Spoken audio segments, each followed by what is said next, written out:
So obviously, football, very tough business. You're talking about 32 teams, each only have one spot to start for every position.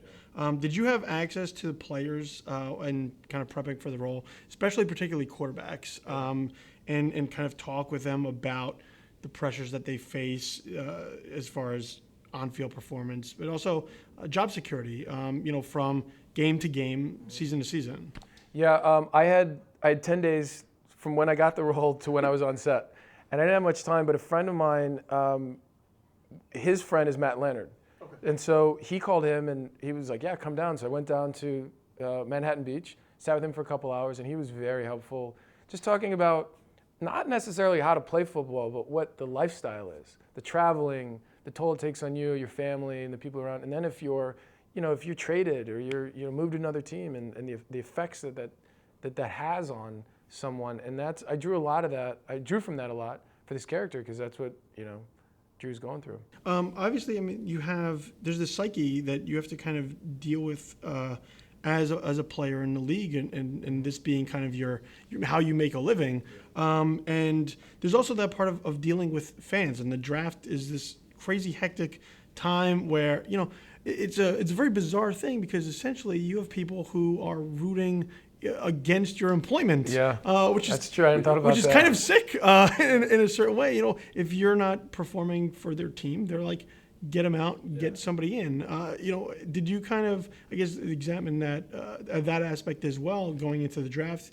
Here's this guy that is working his hardest, was kind of made certain promises, and now may be replaced. Yeah, I mean, not only did my character, he suffered a career-ending injury, found a way to bring himself back. He's in the best shape of his life. He's more prepared than anybody to make this team as good as it can be.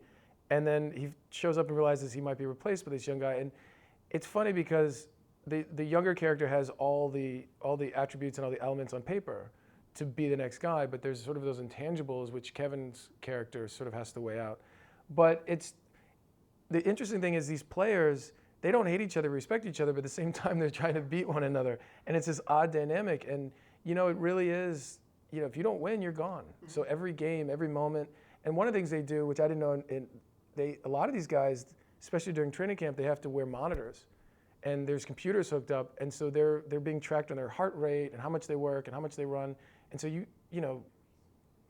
it's a lot of pressure. You're like, oh, I did the best I could, and then all of a sudden some guy walks out with a computer screen. Actually, no, you did better yesterday with this. I mean, it's a system, it's a business, and if you don't win, you get replaced.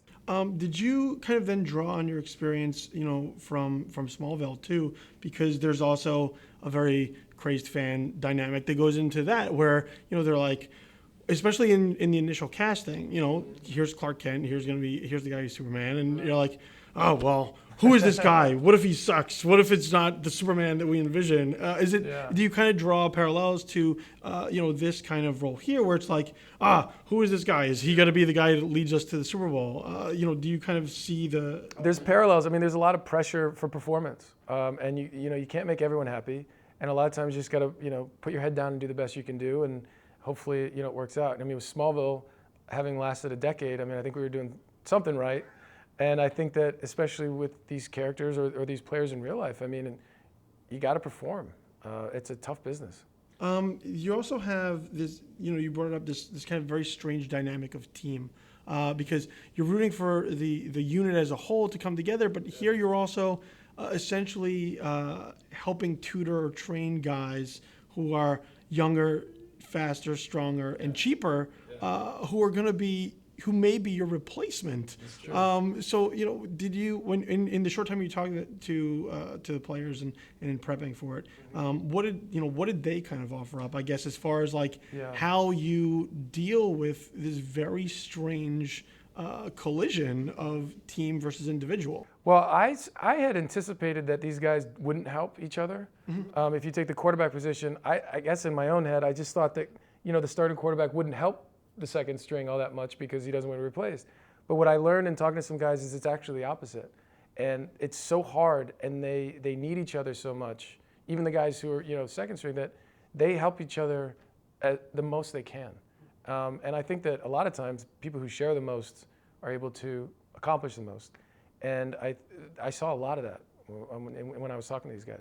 And what is it with, I guess, our fascination with the NFL? Because even to the point with the draft, you have the NFL Network. You have people who just sit around and watch the combine. Yeah. They're watching just guys run 40s, Well, which is really bizarre. Yeah. And to see that people become so devoted and fanatic about that. So, I mean, what did you, as a fan yourself, I guess, and just kind of seeing how the experience is put together, what did you kind of grab from like why we gravitate so crazily towards this? In a weird way, I think that one of the reasons why people root so hard is because they're spending time watching these teams. Mm-hmm. And if you're rooting for a team and you're spending all this time, you're taking this time out of your life and you're investing it to watch this team, well, if that team doesn't do well, then you feel like you wasted your time.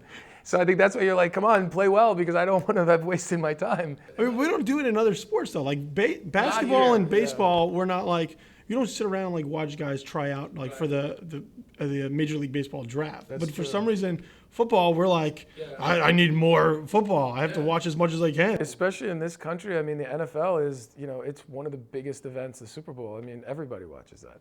It's sort of just in our social consciousness, I think, and it's an American sport, I think. That's why you don't see a lot of football movies coming out of, Europe, I think. But I don't know. There is the fanatics, more fanatics. In some ways, I see the parallels with going to like Comic-Con, where people they're doing the same thing. They're putting on their jerseys in a sense, or their costumes. It's the same thing, and they're rooting for their team or their character. I saw those parallels in having gone to Comic-Con and then also being around the NFL or even being around this business. Yeah. All right, man. Thank you very much. Cool. I appreciate it. Great questions. Thank you very much, dude. Yeah.